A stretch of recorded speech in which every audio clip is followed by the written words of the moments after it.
was going to go to Leeds. He come up and he was pleading with my father and with me to change my mind and go to Celtic Park. But I'd made my mind up there. And I seen Sean not that long ago at a sad occasion, Jimmy Johnson's funeral. And he still talks about it to me, Sean. He still talks about it. I should have went to Celtic Park when I was young. Gallagher hits the crossbar with a long shot, but all's there. He heads it in. Gallagher floats it over and it's in. It's in. Skipper McNeil has given victory to Celtic.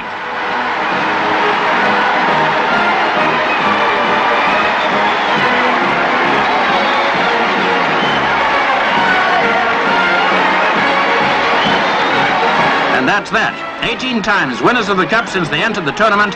Celtic take the Cup home yet again.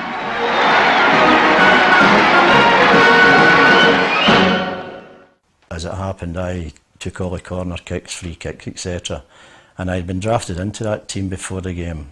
Famous corner kick, the famous goal by Billy McNeil. That's what I remember. The story was, everybody used to say to me afterwards, I was standing behind you when that goal was scored, when you took the corner kick, and we could tell it was going in. Mr. Hannaway, you're now in the commentary box in Lisbon, and you're just about to give the line out of the Celtic team of 1967. I'll start you off. In goal, Ronnie Simpson. Off you go. Jim Craig, Tommy Gemmell, Bobby Murdoch, Billy McNeil, The captain.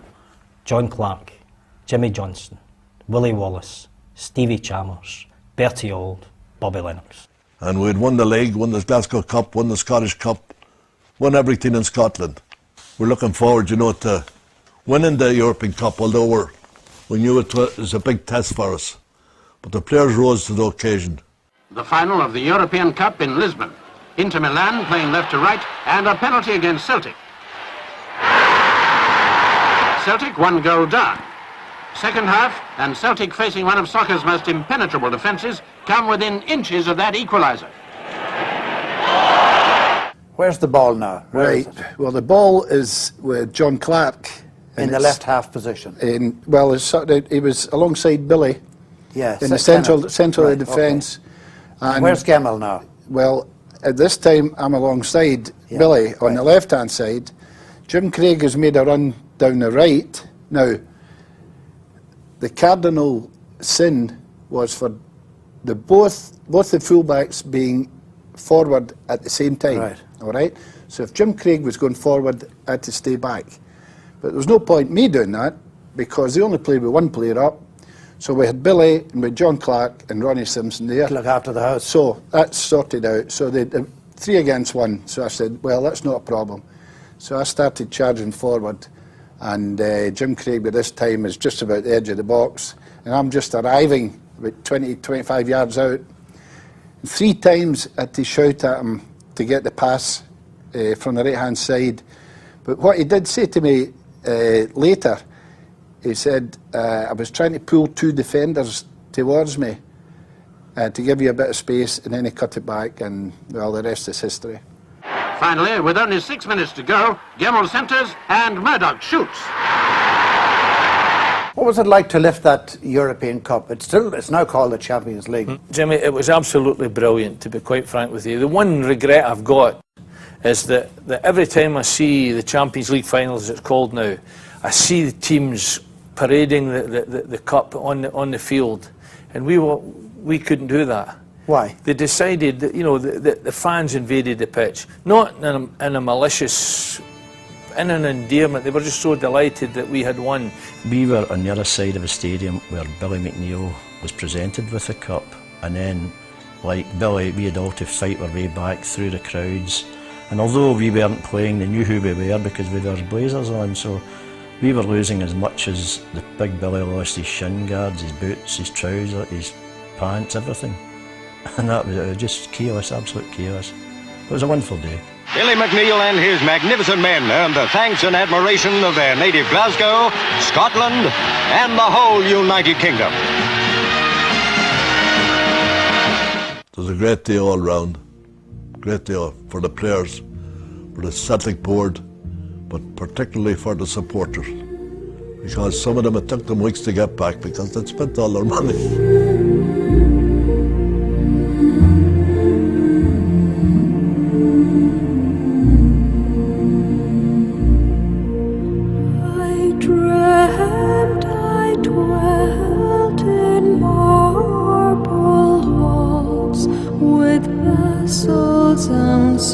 close at my side, and of all who assembled within those walls, that I was the hope and the pride. I had riches all too great to count, and a high ancestral name, but I also The Gaelic tradition is strong in Glasgow. That manifests itself, of course, in the undoubted and undying support of Celtic Football Club. But there are other ways too. Gaelic games are very strong, particularly in Glasgow where there's a strong base. And in other ways, music and song, Irish dance. And this is promoted and encouraged by the various cultist groups. But if you talk music and song and you talk Celtic Football Club, no programme, no documentary could possibly be complete without the Fields of Athenry. Do you know the Pete St. John song that they now sing as a kind of an anthem? Oh, Athenry, yeah, I know. Can you sing that one? By a lonely harbour wall, I heard a young girl calling, Michael, they are taking you away.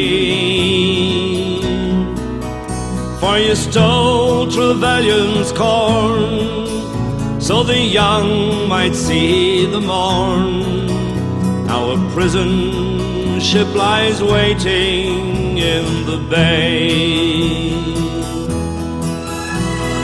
Low lie the fields of Athenry, where once we watched the small free birds fly.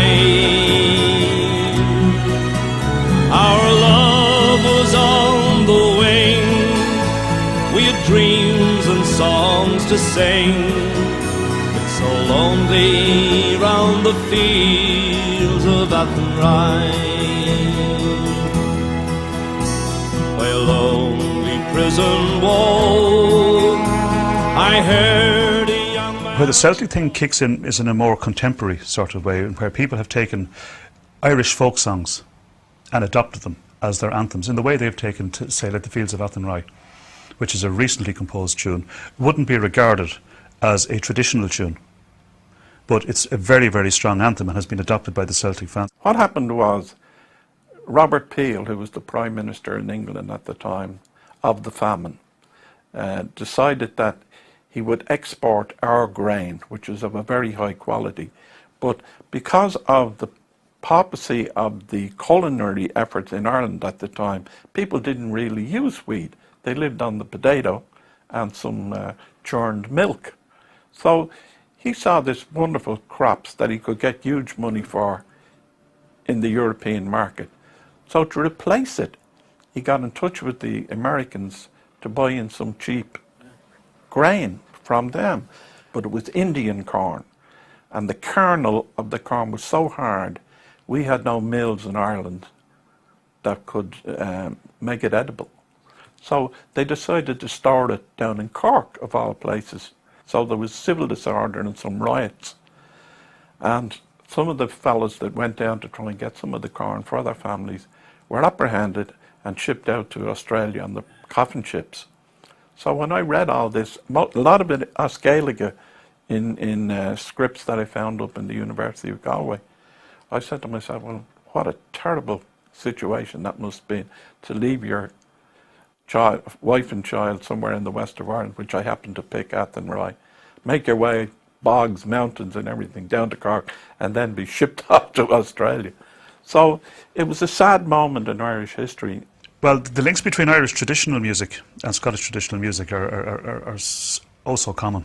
We play the same tunes, we have the same structures. They play reels, the reels which originated in Scotland. We play reels, we have an Irish slant on them. They play jigs, the jig originated in Ireland. They play jigs in the